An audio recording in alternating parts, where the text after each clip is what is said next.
अक्सर पहले बताइए। मैं विधानसभा अध्यक्ष हूँ समाजवादी पार्टी का 137 फलिया का, और लगभग 4-5 साल हो गए हम लोगों को इस धरती पर काम करते हुए, विधानसभा में काम करते हुए। बूथ बूथ पर हम लोगों ने काम किया है, मोहल्ले मोहल्ले, गांव गांव लोगों तक पहुँचे हैं हम लोग।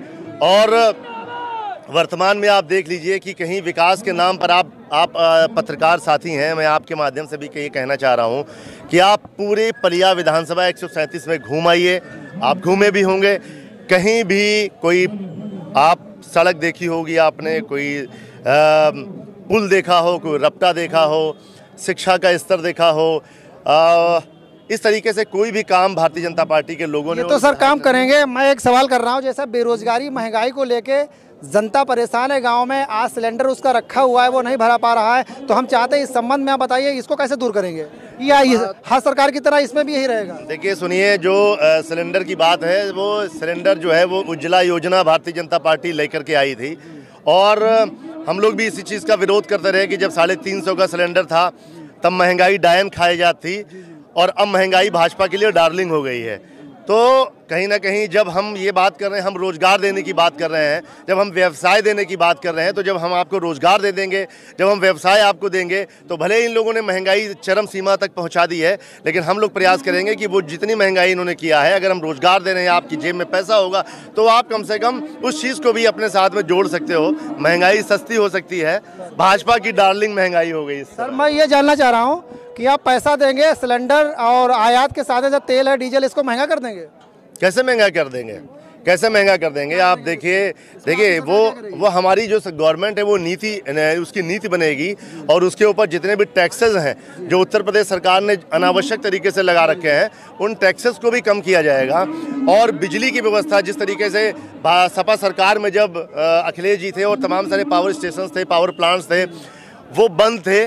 सबसे पहले अखिलेश जी की योजना यही है कि सरकार बनने पर उन चीज़ों को मतलब चालू किया जाएगा। वो बंद थे। सबसे पहले अखिलेश जी की योजना यही है कि सरकार बनने पर उन चीज़ों को मतलब चालू किया जाएगा, जिससे बिजली की व्यवस्था सही करी जाएगी। और 300 यूनिट बिजली का फ्री का मतलब आप क्या समझते हो कि हर घर में लगभग 2200-2300 रुपये के हिसाब से पर व्यक्ति को बिजली से एक बहुत बड़ी राहत होने वाली है। आप ये देखिए कि हम बेटियों की बात करते हैं। तुमने कहा था बेटी बचाओ बेटी पढ़ाओ, और क्या क्या बेटियों के साथ में बलात्कार किए। हाथरस में आप बेटी को जला देते हो, रात के 2 बजे अंधेरे में आप जला देते हो, उसका संस्कार तक नहीं करते हो। और दूसरी बेटी, अगर हमने महाभारत में सुना था कि द्रौपदी का जिस तरीके से चीरहरण हुआ था, उसी तरीके से उत्तर प्रदेश के अंदर जनपद लखीमपुर के अंदर पसगवा में महिलाओं की साड़ी खींची गई, उनके कपड़े फाड़ दिए गए। और उस समय भी महाभारत में पांडव विजयी हुए थे। और अगर इस समय यहाँ पर भी अगर हुआ है, महिला के साथ में उनकी साड़ियाँ फाड़ी गई हैं, तो यकीन मानो महिलाएं भी माफ़ करने वाली नहीं है। और भारतीय जनता पार्टी का सुपड़ा साफ होने वाला है। लहर चल चुकी है 3 फेज में। मैं आपको बताना चाहता हूँ, जबरदस्त तरीके से समाजवादी पार्टी की लहर चल रही है। अखिलेश जी, जयंत जी, ओम प्रकाश राजभर की लहर चल रही है। समाजवादी पार्टी बड़ी लहर चल रही है और बड़े मार्जिन से सत्ता जीतने जा रही है। आप देखिए, जैसा कि विधानसभा 137 जावेद जी हैं जो समाजवादी कार्यकर्ता है, बराबर विधानसभा अध्यक्ष भी बराबर जुड़े हैं समाजवादी से, और समाजवादी के लिए जो अपने लोगों के लिए कर पा रहे हैं वो करते हैं। आइए मैं बात कराता हूँ, हमारे साथ में और भी हैं। मैं जानना चाह रहा हूँ जी, बताएं। देखिए, जिस तरीके से महिलाओं की बात हम लोग कर रहे थे अभी, उसमें हमारे नेता ने यह भी कहा है कि जब हम समाजवादी पार्टी की सरकार थी तो 500 रुपये के हिसाब से महिलाओं को पेंशन मिलती थी, और अब सरकार बनने पर 1500 रुपये हर महिला को पेंशन मिलेगी। तो हम बात कर रहे हैं ना, हम तो ज़मीन से जुड़ी हुई चीज़ों को हम बात कर रहे हैं। अगर हमने 100 नंबर, 102 नंबर और 108 नंबर दिया, और भारतीय जनता पार्टी की सरकार में उन सेवाओं को भी नहीं लेकर के आ पाए, उनको डीजल नहीं दे पाए। आप व्यवस्था की बात करते हो, आप डीजल तक तो दे नहीं पा रहे हो। तमाम सारी एक सवाल हमारा आपसे था, विधानसभा 137 के प्रत्याशी का क्या नाम है? समाजवादी पार्टी के आदरणीय प्रीतेंद्र सिंह कक्कू नाम है उनका। और मैं आपको एक और बात बताना चाहता हूं, मुझे लगता है मेरे साथ साथ में आपको भी फख्र होना चाहिए, हर हिंदुस्तान को फख्र होना। पहुंच गए, तेल जो था 80-90 में था, दुगने में पहुंच रहा है, जिसके सब पूरा भारत रूबरू है। अगर योगी मोदी के चेहरे पे अगर चुनाव लड़ते हैं, अगर वो जिम्मेदारी क्यों नहीं लेते हैं भाई? इससे पहले भी चुनाव लड़ा गया उत्तर प्रदेश में। यहाँ की जो जनता लखीमपुर खीरी की और जो पलिया की जनता विधानसभा 137 की, वहाँ पे देखने क्यों नहीं आए? इसलिए यहाँ की जनता ने मन बना लिया है कि हम यहाँ पे बीजेपी के कार्यकर्ता को, जो भी प्रत्याशी हम उनको वोट नहीं देंगे। क्योंकि अगर पिछली बार हमने योगी मोदी के चेहरे पे यहाँ की जनता ने वोट दिया था, उन्होंने इस पलिया तहसील को नहीं दिया। विधानसभा 137 के प्रत्याशी का क्या नाम है? समाजवादी पार्टी के आदरणीय प्रीतेंद्र सिंह कक्कू नाम है उनका। और मैं आपको एक और बात बताना चाहता हूं, मुझे लगता है मेरे साथ साथ में आपको भी फख्र होना चाहिए, हर हिंदुस्तान को फख्र होना चाहिए, हर हिंदुस्तानी नागरिक को फख्र होना चाहिए और पलिया विधानसभा का एक एक व्यक्ति को फख्र होना चाहिए कि हमारा व्यक्ति जो है, हमारा प्रत्याशी जो है व्यापारी नहीं है, हमारा प्रत्याशी लयमार नहीं है, हमारा प्रत्याशी किसी के ऊपर कब्जा करने वाला नहीं है। हमारा प्रत्याशी पहली बात तो किसान का बेटा किसान है और दूसरी चीज शहीद आजम भगत सिंह के सगे भांजे हैं वो, तो इसलिए हमको फख्र होना चाहिए। जावेद जी, क्या यहाँ पे प्रत्याशी हैं? हाँ बिल्कुल है, उनसे बात कराएंगे।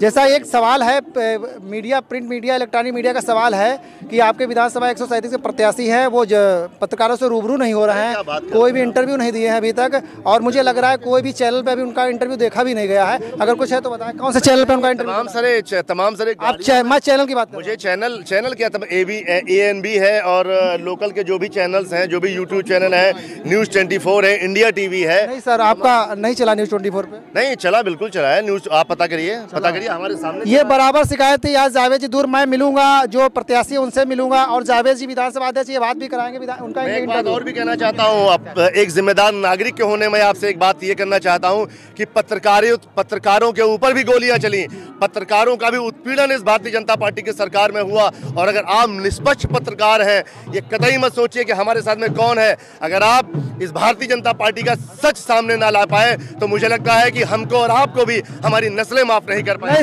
जनता सच तो देख रही है, अब देखना यह है कि आप अपने प्रत्याशी से, मैं चाहता हूं कि 2 मिनट से रूबरू कराइए, या वो वही करेंगे जो बैक सरकार में क्या होता था। अभी तक कोई भी यहाँ से अगर कोई महिला थाने पे जाती थी अपनी रिपोर्ट लिखाने के लिए तो उसको इंतजार करना पड़ता था, जब वो लौटती थी सामने बोर्ड अखिलेश का बोर्ड लगा हुआ देखती थी समाजवादी का, तो यही कहती थी तुम कब लौटोगे।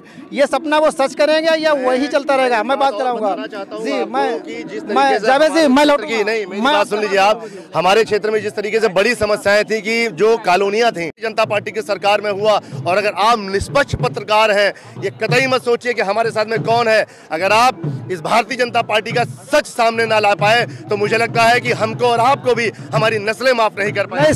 जनता सच तो देख रही है, अब देखना यह है कि आप अपने प्रत्याशी से, मैं चाहता हूं कि 2 मिनट से रूबरू कराइए, या वो वही करेंगे जो बैक सरकार में क्या होता था। अभी तक कोई भी यहाँ से अगर कोई महिला थाने पे जाती थी अपनी रिपोर्ट लिखाने के लिए तो उसको इंतजार करना पड़ता था, जब वो लौटती थी सामने बोर्ड अखिलेश का बोर्ड लगा हुआ देखती थी समाजवादी का, तो यही कहती थी तुम कब लौटोगे। ये सपना वो सच करेंगे या वही चलता रहेगा? मैं बात कराऊंगा जी, मैं जावेद जी, मैं लौटूंगा नहीं। मेरी बात सुन लीजिए आप, हमारे क्षेत्र में जिस तरीके से बड़ी समस्याएं थी कि जो कॉलोनियां थी, वो कॉलोनियां ग्रांट एक्ट की ज़मीनें थी और वो भूमिदर नहीं हो पाई।